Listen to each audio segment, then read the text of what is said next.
नमस्कार बालमित्र मैत्रिणींनो, मी आज एका संस्कृत श्लोक सांगणार आहे बरं का.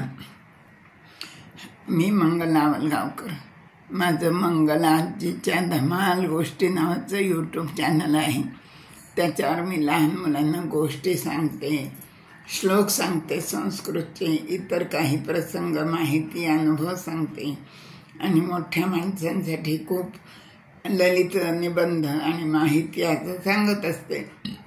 आज आता मी तुमच्यासाठी भगवान श्रीकृष्णाचा जो ध्यान श्लोक आहे तो सांगणार आहे. त्यांच्या रूपाचं वर्णन या श्लोकामध्ये केलेलं आहे. सुप्रसिद्ध श्लोक आहे, खूप सुंदर आहे आणि तुम्ही सगळ्यांनी तो पाठही करा. तर श्लोक असा आहे. कस्तुरी तिलकम ललाटपटले वक्षस्थले कौस्तुभम नासाग्रे वरमौक्तिकं करतले वेणुः करे कंकणं सर्वांगे हरिचंदनं सुललितं कंठे च मुक्तावली गोपश्री परिवेष्टितो विजयते गोपाल चूडामणि गोपाल चूडामणि. गोपाल कृष्ण भगवान की जय. तर या श्लोकाचा अर्थ आहे कस्तुरी तिलके ललाट पटलम.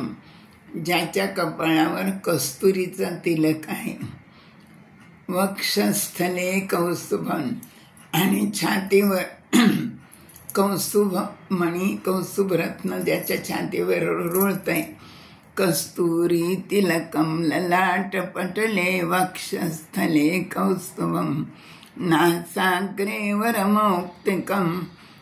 नाकावर ज्याच्या मोती झळकतात. करतले वेणू, त्याच्या हातामध्ये, नाजूक हातामध्ये सुंदरशी बासरी आहे आणि हातामध्ये सोन्याचे कंकण आहे.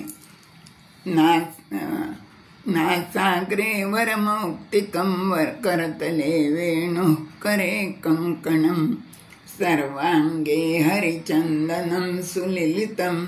सुगंधित आता चंदनाची उटी त्याच्या सर्वांगाला लावलेली आहे. सुललितं कंठे च मुक्तावली, गळ्यामध्ये मोत्याचा सुंदर हार आहे.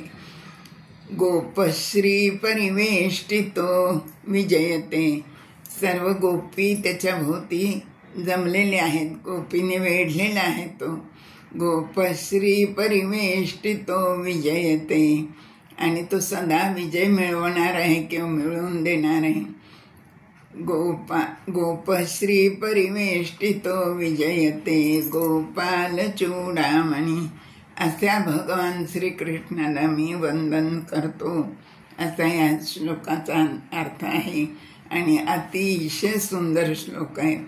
तर तुम्ही सर्वांनी हा जरूर पाठ करा बरं का. नमस्कार, धन्यवाद.